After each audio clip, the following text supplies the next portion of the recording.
Bom, Maria Ângela Simão, diretora-geral assistente da OMS. Maria Ângela, em primeiro lugar, bom dia. Queria saber se você está em Curitiba ainda ou já voltou para a terra do gelo. Estou trabalhando já no batente em Genebra. Já está em Genebra, de Curitiba para Genebra. Se bem que do jeito que estava frio em Curitiba, parece a época que eu morei lá. Foi em 79, que era um frio terrível, parece que o clima está voltando a ser o que era. Eu nunca passei tanto frio na minha vida como eu passei em Curitiba, porque eu saí de uma cidade de 38, 40 graus, que é Ribeirão Preto, e cheguei em Curitiba. Foi a primeira vez que eu vi 1 grau. E aí eu quase caí sentado. Mas Genebra deve ser uma cidade adorável, é um dos poucos países que eu não conheço. Eu rodei o mundo inteiro graças à Rede Bandeirantes de televisão, pelos jogos que fiz, pelos acontecimentos esportivos que fiz, conheci quase que o mundo inteiro. Mas não tive a oportunidade de conhecer a Suíça. Até beirei, passei em Milão, de Milão fui para Veneza, cheguei perto, fui à Áustria, mas não tive o prazer de conhecer a Suíça, que deve ser um país adorável e muito bonito. Eu não sei como é que é o suíço. Está frio agora, está frio. Bom, também tem essa. Mas é um país pequeno, que tem mais facilidades para resolver os seus problemas.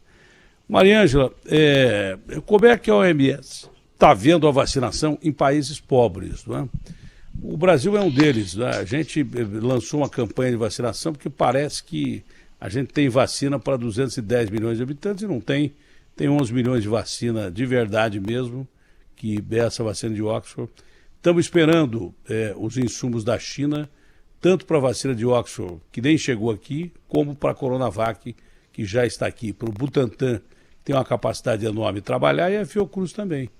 Agora, há uma decisão, me parece, que dos países asiáticos em fornecer os insumos primeiro para os países ali ao redor da China. E isso vai dificultar para o Brasil. Como é que o OMS está vendo esse problema, que você já disse era um problema muito antes de surgir a vacina, de ter aprovação de vacina e tudo mais, a OMS já está preocupada com isso. Veja, Datena, eu acho que é uma coisa muito importante que a vacinação. A vacina foi aprovada, as duas vacinas foram aprovadas para uso emergencial pela Anvisa.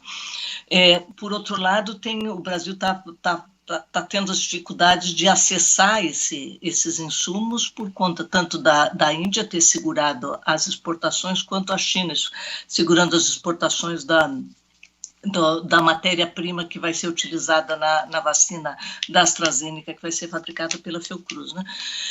O Brasil, por outro lado, entrou nesse mecanismo global. É bom que começou a vacina com a Sinovac, é bom, né? Acho que isso é um incentivo e acho que depende muito agora da correlação de forças, de possibilidade de negociar com o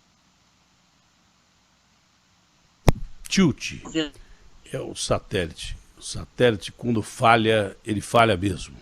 Dá aquela quedinha. Vamos refazer a ligação com a Maria Ângela, que ela vai falar coisas importantes da gente receber os insumos para a fabricação da vacina e, não sei, comprar a vacina onde tiver, porque nós temos 10 milhões, na verdade, de vacinas, é o que temos, não temos mais do que isso. Temos a plataforma do Butantan, que está praticamente pronta, a da Fiocruz, para produzir vacina, mas não temos como produzir vacina se os insumos não chegarem. Não dá para fazer limonada sem limão, esse é o detalhe. Então a crise é grave. Tem outras perguntas. Ô Guilherme, se tiver difícil o Skype, você pode botar por telefone, que dá para entender do mesmo jeito, e o que vale é o conteúdo. Quando tiver pronta a ligação com a Maria Ângela, é só me falar. Pois não, já está pronta. Aqui é que nem peão de rodeio, lá de Barretos, que não tem há muito tempo a festa do peão, mas o peão de rodeio cai, fica fora do ar, mas volta logo. Maria Ângela, você ia então falando sobre a vacinação dos países pobres, né, que a OMS sempre teve preocupação. Não, continua, né? Na verdade, o mecanismo para minimizar o tempo entre começar em países ricos e começar em países em desenvolvimento. O Brasil não é um país pobre, né? Tem países muito pobres no mundo, mas o Brasil é um país de renda média alta que faz parte desse mecanismo global. É pobre pela divisão canalha de renda que tem aqui. O Brasil é uma grande periferia porque a renda está colocada na mão de poucos brasileiros, a maioria é pobre. O Brasil é uma grande periferia. O Brasil é um país que é a 10ª economia do mundo, mas tem uma grande periferia igualada aos piores países em termos de divisão de renda do mundo. É por isso que eu disse que é pobre. A economia é forte, mas o povo é miserável. Aqui nós temos uma população miserável quase do tamanho da Argentina. Miserável que eu digo, que o cara só é dono da roupa do corpo, só isso, mais nada. Mas vamos lá. E como a gente já comentou anteriormente, essa pandemia só tornou as desigualdades piores, né? O que já era ruim quando ficou pior. Essa é uma... Não, então, esse consórcio global que o Brasil entrou, em tudo correndo bem do ponto de vista da análise da qualidade dessas vacinas que estão sendo, que vão ser distribuídas por meio da COVAX, que é esse mecanismo global, em tudo correndo bem, deve começar a distribuição na segunda quinzena de fevereiro. Então, o Brasil tem uma cobertura que também vai ser dada pelo mecanismo global, não apenas vai ficar dependendo das relações bilaterais, né? A gente espera porque a gente já teve experiência anteriormente com a Índia dificultando a exportação, por exemplo, de antibióticos no primeiro semestre da pandemia, ano passado, e rapidamente isso foi resolvido, porque o governo da Índia, na verdade, não criou não baniu a exportação, né? Porque alguns países fazem isso, banning, fecham a exportação dos produtos.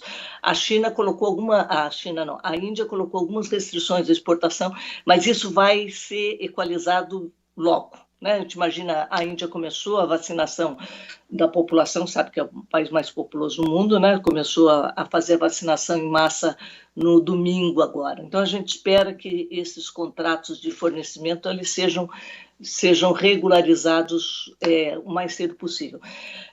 Com relação a China, a mesma coisa, né? A China, na verdade, tem contratos com a Sinovac, é uma empresa privada chinesa que tem contratos com o Brasil, e tem a AstraZeneca, que é a produtora-chave tanto da vacina indiana quanto da vacina que vai ser produzida no Brasil pela Fiocruz. A AstraZeneca está negociando com a China a liberação dos insumos que são necessários para a Fiocruz fazer a vacinação.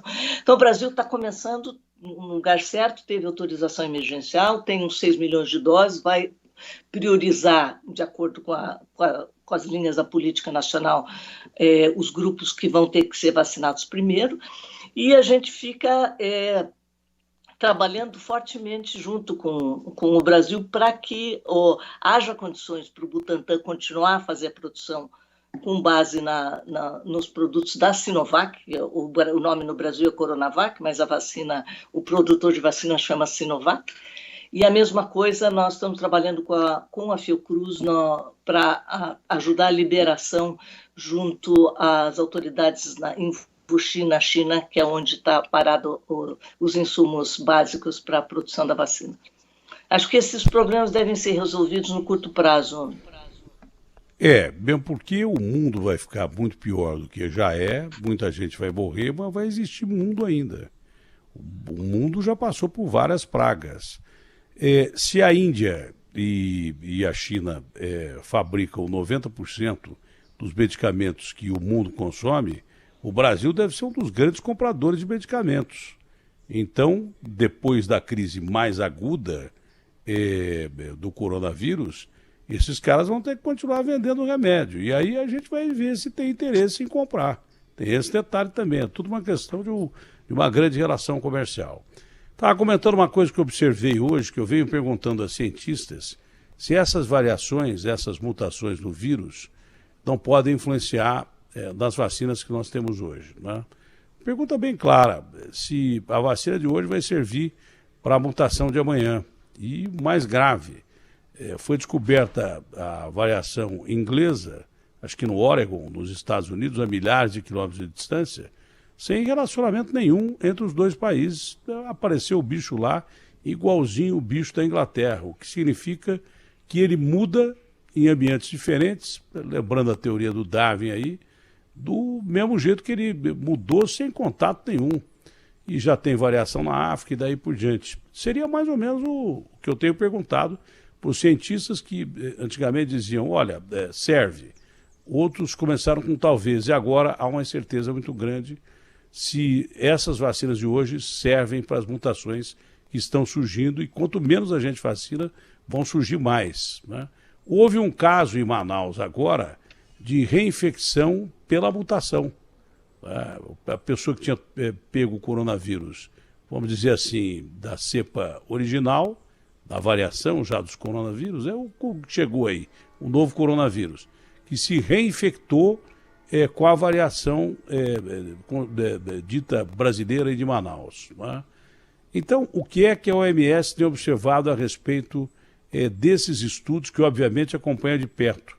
Porque parece ser essa mutação, porque ela se espalha mais rapidamente, e por isso talvez seja mais letal, às vezes ela pode ficar até mais letal mesmo, porque o vírus vai mudando para sobreviver, não é para matar a gente. Enquanto a gente dá a oportunidade de não vacinar, ele vai mudando. Ele vai se replicando, um dia vai chegar a imunidade de rebanho, mesmo sem vacina, morrendo muita gente. Por isso que a gente tem que vacinar para chegar à imunidade de rebanho antes. Então, a OMS diz o quê sobre os acompanhamentos dessa pesquisa, dessa mutação, que é a mutação que parece ter provocado uma infecção muito pior na Europa, os países da Europa em lockdown, quarentena, toque de recolher.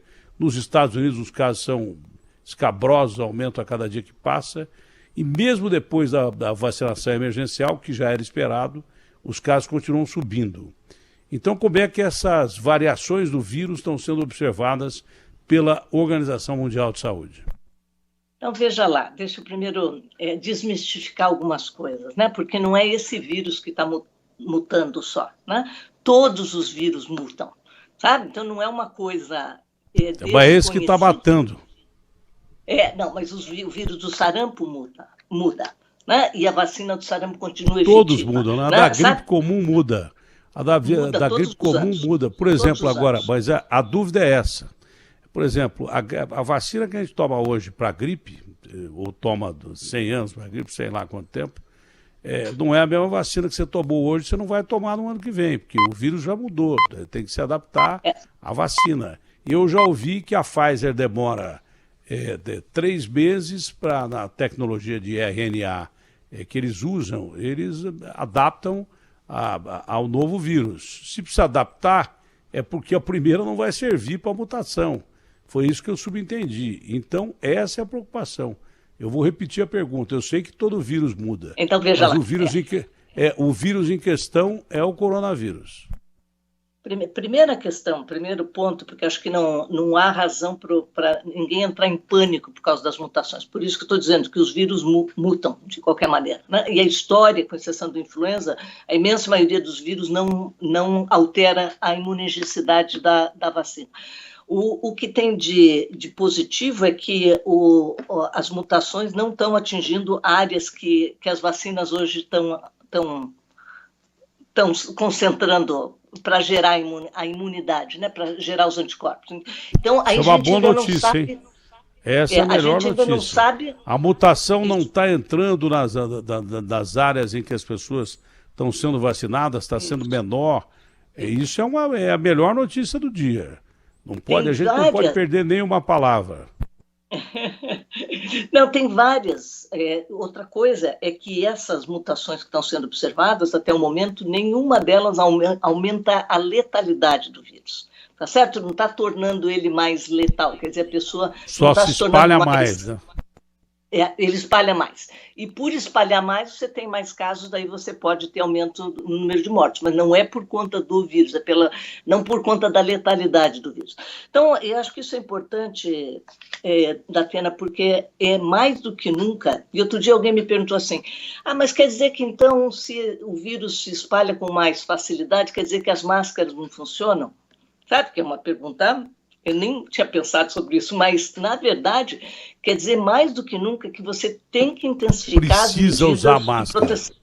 Precisa usar máscara, precisa lavar a mão, precisa evitar aglomeração, precisa manter, se você está numa reunião, você está em algum lugar que você tem que estar presente, precisa manter o distanciamento social e usar máscara, né? Precisa estar em ambientes ventilados e tudo mais. Então, mais do que nunca, isso é preciso. E também porque, como você bem estava falando, mesmo com a entrada da Sinovac no Brasil, vai entrar a vacina da AstraZeneca feita pela Fiocruz, vai entrar as vacinas que vão ser fornecidas pelo COVAX, mesmo assim, até você atingir uma cobertura suficiente para criar uma imunidade na comunidade, vai demorar tempo. Não vai acontecer antes do final deste ano. Antes do ano passado, eu estava dizendo final do ano que vem. Agora, vai acontecer. Até o final desse ano, por exemplo, esse mecanismo global que o Brasil se associou tem contratos para fornecer 2 bilhões de doses de vacina, né? Então, este ano, a gente está falando em passar a fase aguda, né? E poder normalizar o abastecimento das vacinas no decorrer do ano e do ano que vem. Então, tem gente, por exemplo, países têm que priorizar aquelas populações que têm maior risco de transmissão, que são os trabalhadores de saúde, e que têm maior risco de morrer, que são as pessoas acima de 65 anos ou com comorbidade. O Brasil, eu sei que está fazendo uma escala um pouquinho diferente, mas tem os países ricos, por exemplo, que começaram a vacinar com a Pfizer, porque esses 50 países começaram a vacinar, mas 44 estão usando a vacina da Pfizer, né? E desses 44, a imensa maioria deles são países ricos, né, que estão utilizando a vacina da Pfizer.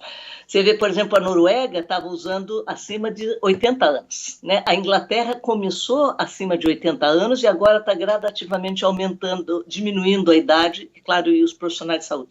Então tem que ter bem clareza disso. É uma ótima notícia, nós vamos ter mais do que uma vacina, a vacina vai chegar, mas ela não chega tão rápido que você possa descuidar das outras coisas.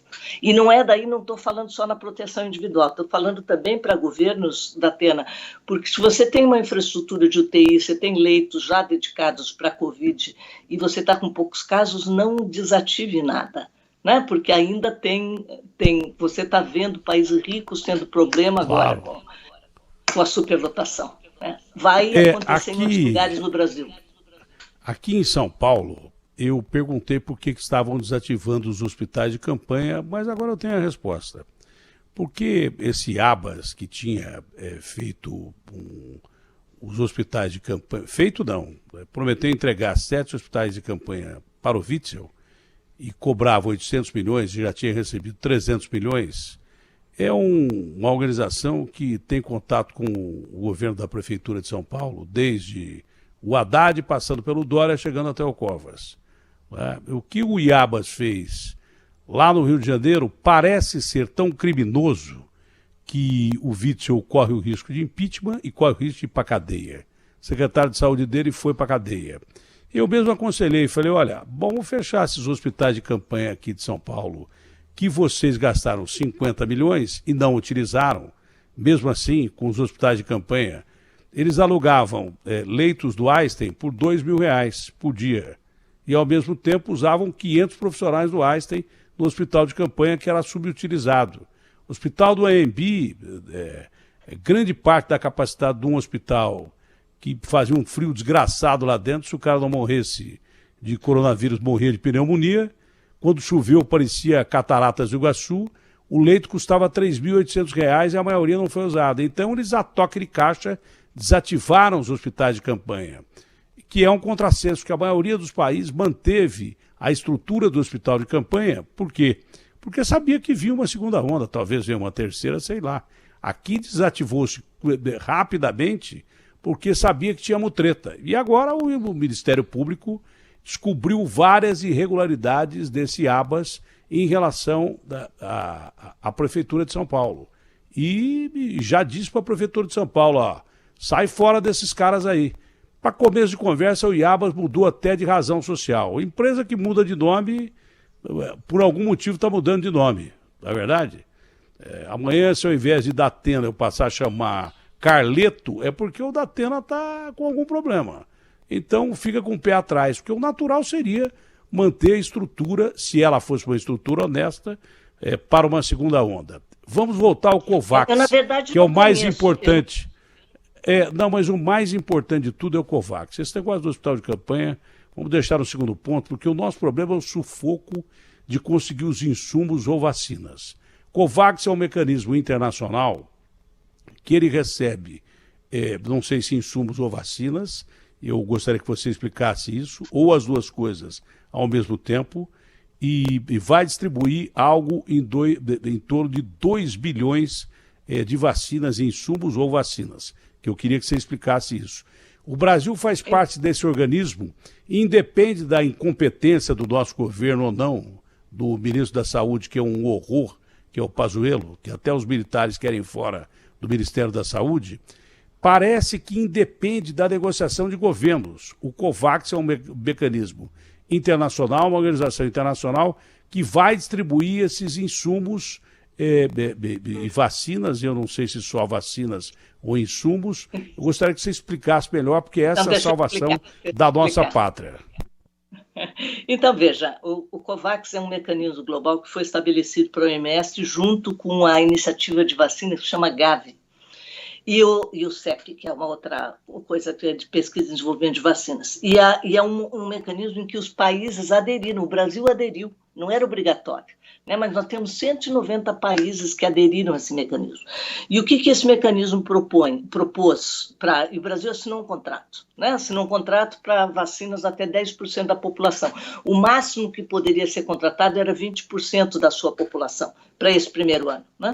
O que quer dizer isso? Quer dizer que o Brasil vai ter acesso ao portfólio à vacina, não é insumos. Né? As vacinas que vão sendo, à medida que elas vão sendo aprovadas pela OMS, elas vão sendo, o COVAX tem contratos com os produtores de vacina. E o Brasil, daí via a OPAS, né, ou via a Unicef, conforme o governo brasileiro decidir, vai ser alocado o número de doses dessas vacinas que vão sendo aprovadas, vai ser alocado para o Brasil por meio do mecanismo global. Então, a expectativa é que o Brasil e os países em geral, eles comecem estando tudo correndo certo do ponto de vista do controle de qualidade da pena, tá certo? Porque acho que isso é extremamente importante. O que a Anvisa fez no domingo, a OMS está fazendo com vários candidatos de vacina no momento, inclusive com a Sinovac e com a Sinopharm, inclusive está fazendo inspeções na China no momento, para ter certeza de que quando o produto chega nos países, ele tem... Os relatórios têm batido? Os relatórios têm batido? Não, a equipe da OMS ainda está na China fazendo quarentena, porque dependendo da cidade na China são 3 semanas de quarentena, então a gente tem que trabalhar. Mas tem experts da Anvisa que estão fazendo parte do comitê de experts da OMS nas diferentes vacinas, o que é super importante, né? Então, a expectativa é que essas remessas elas comecem a ser feitas, regularizadas para os países que aderiram ao COVAX entre o final de fevereiro, março, né? À medida que essas vacinas vão sendo pré-qualificadas pela OMS, seja feita a autorização emergencial pela OMS e que elas sejam produzidas e entregues para o COVAX, né? Então, o Brasil não vai ter que negociar com a China ou não vai ter que negociar com nenhum outro, não vai ter que negociar com cada fabricante, que essa que é a ideia, né? É diminuir a necessidade de os países fazerem esses acordos bilaterais, né, que a gente chama. E o seu país, o Brasil, vai lá e contrata vacinas com aquele produtor X. Né? Vai ter uma vacina da Johnson, se der tudo certo, da Johnson & Johnson, da Janssen, né? Se tiver tudo certo. Vai ter uma vacina da Novavax. O Brasil não precisa assinar um contrato com cada uma dessas. O Brasil receberia as vacinas que quiser, de acordo com o contrato que já tem estabelecido por meio desse mecanismo global. É claro que o Brasil é um país que é grande e que tem capacidade de negociação, né? Então ele está fazendo acordos bilaterais, como fez com a Sinovac, o Coronavac e com a Fiocruz, e está em negociações com a Pfizer. Outros países no mundo não têm a mesma capacidade de negociação, né? Por isso que é importante que os países tenham uma garantia de acesso e que esse mecanismo global funcione. É claro que a OMS observa o que acontece no mundo inteiro e a evolução da doença e cada notícia nova que surge. O Brasil é um país grande, é um país continental. O que nós estamos vivendo em Manaus, o cidadão morrendo na porta do hospital, né, com segurança não abrindo a porta, porque a ordem era essa, porque não tinha oxigênio mais dentro do hospital, que eu achei um contrassenso, porque você morrer fora do hospital sem oxigênio, a chance é 100%. Dentro do hospital sem oxigênio, não aumentaria muito a chance, mas pelo menos teria uma forma de atendimento ou de uma morte mais digna, vamos dizer assim. Então, foi uma cena horrível que nós vimos em Manaus. Mas Manaus hoje é um grande laboratório, infelizmente, para a gente ver o que está acontecendo no mundo e o que é que pode acontecer no mundo e no Brasil. No nosso caso, o Brasil. Mas a OMS ela analisa o mundo de uma forma absolutamente igual. Onde há casos terríveis como estão acontecendo em Manaus, eu tenho a impressão que os técnicos da OMS estão de olho lá. E na capa do UOL, que está transmitindo essa entrevista com as plataformas da Band, está aqui que médicos do Amazonas relatam Covid mais rápida, grave e letal entre os jovens. A OMS já detectou isso, que entre os jovens essas mutações são mais graves e letais também, que é um alerta para esses jovens que estão espalhando a doença. Eu acredito que não tem ainda. Deixa eu te falar uma coisa, porque sexta-feira a OMS fez uma reunião. Com essas reuniões virtuais ajuda muito nessa pesquisa e desenvolvimento, inclusive das variantes, né? E teve quase 3.000 participantes, inclusive muitos pesquisadores do Brasil. Né? Então, se sabe muito pouco ainda sobre o impacto dessa variante, além de que ela não aumenta a severidade da doença. A questão dos jovens, o que a gente já está vendo nessa segunda onda que veio para a Europa, também você está vendo mais casos graves em jovens, porque você está tendo mais casos em jovens. Né? A pirâmide etária mudou também na segunda ou terceira onda, que você já está vendo esse recrudescimento em vários países, com duas coisas. Com classe média sendo mais atingido do que anteriormente, né? Porque acho que houve um relaxamento, classe média sempre teve uma condição melhor de fazer a proteção individual, trabalhar em casa e tudo mais, né? E segundo, com os jovens crescendo a prevalência em jovens. Então, esses dois dados, se você cresce o número de casos em jovens, aumenta o número de casos em jovens, você vai ter mais complicações do que você estava vendo antes, quando você não via casos em jovens, né? Então, uma relação direta com a variante do ponto de vista científico ainda é impossível dizer. Mas uma coisa aqui que eu preciso falar, Datena, porque acho que é importante, porque toda essa questão teórica da imunidade rebanho, né? Eu acho que houve também houve, por exemplo, modelos matemáticos e estudos em que, por exemplo, cidades como Manaus e outros lugares no mundo também teriam atingido a imunidade rebanho porque tiveram um grande número de casos no primeiro semestre. E, na verdade, ninguém atingiu. Né? Você vê essa discussão acontecer. Manaus está pior que a primeira onda. Então, não é? Então, eu acho que não pode, eu tenho falado isso com o Fernando, não pode baixar a guarda.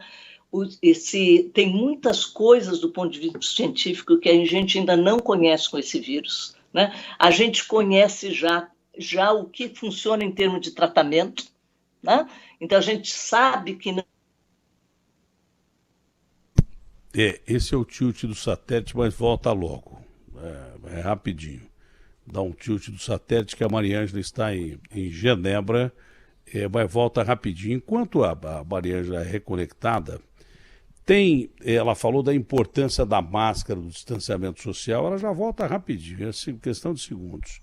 Eu vou achar aqui, pega aí, Daniel, a questão da importância do uso da máscara. Tem um estudo internacional científico que demonstra para vocês com uma clareza tão grande. Bota aí, Daniel, na tela, se você conseguir, a importância do uso da máscara. Tá? Enquanto não tiver imunização, nós estamos realmente perdidos. Então vamos lá, se o Daniel conseguir colocar aí e achar, eu já vou mandar para você, enfim, O Garrafa, você manda para o Guilherme e para o Daniel, mas é o seguinte, está aqui, é um gráfico muito fácil de entender. Não sei se o Daniel tem, se não, o Garrafa, mas já está aí. Olha, a importância do uso da máscara. Olha, eu já vou chamar a Mariângela. A Mariângela deve estar me ouvindo aí.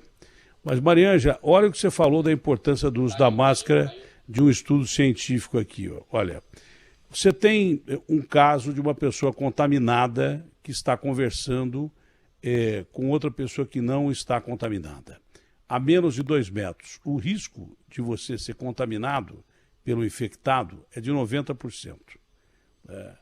Tem um caso em que o mesmo cidadão que está a menos de 2 metros de você, também sem máscara, está contaminado. E você usando máscara, diferente dos 2 casos anteriores ou do caso anterior em que os 2 não usam máscara.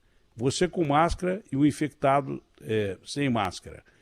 A contaminação cai de 90% para 30%, cai 60%. Não é? Um caso positivo, veja você a importância da máscara. Por isso que o oriental usa máscara.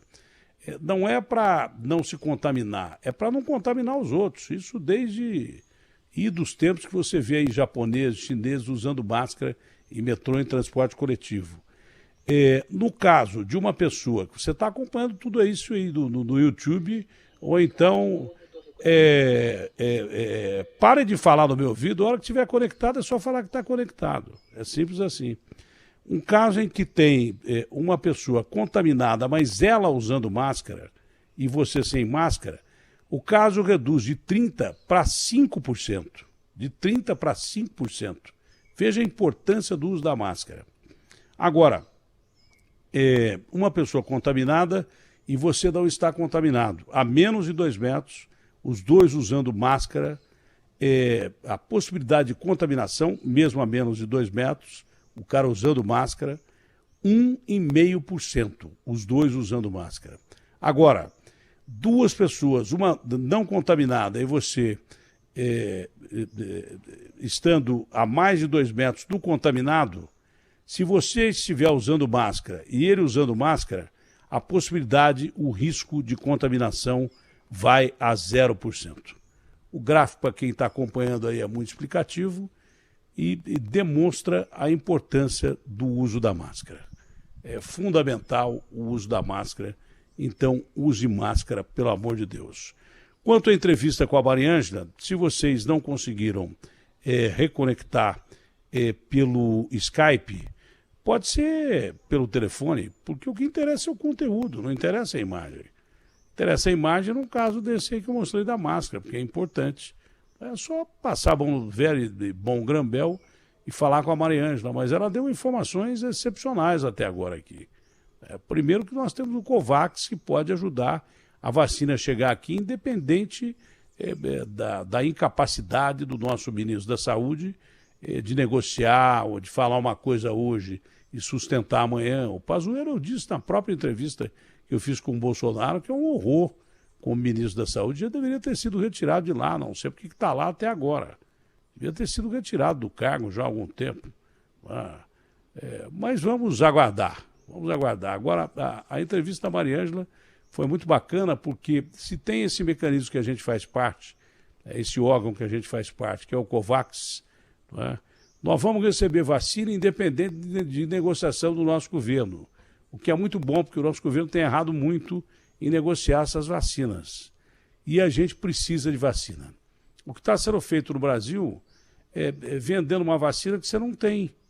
Você tem 11 milhões de doses da Coronavac só, a de Oxford nem chegou e nem se sabe quando vai chegar, porque a Índia não entregou. Pronto, acabou. Entendeu? Acontece o seguinte, é que teve uma reunião de urgência com a Mariângela, não caiu a ligação, foi ela quem nos ligou aqui, porque tem uma reunião de urgência com a Mariângela da Organização Mundial de Saúde. A pergunta que eu ia fazer é se os cientistas estão perdendo o controle dessa doença, porque a gente já não tem mais certeza de nada. Esse é o grande detalhe.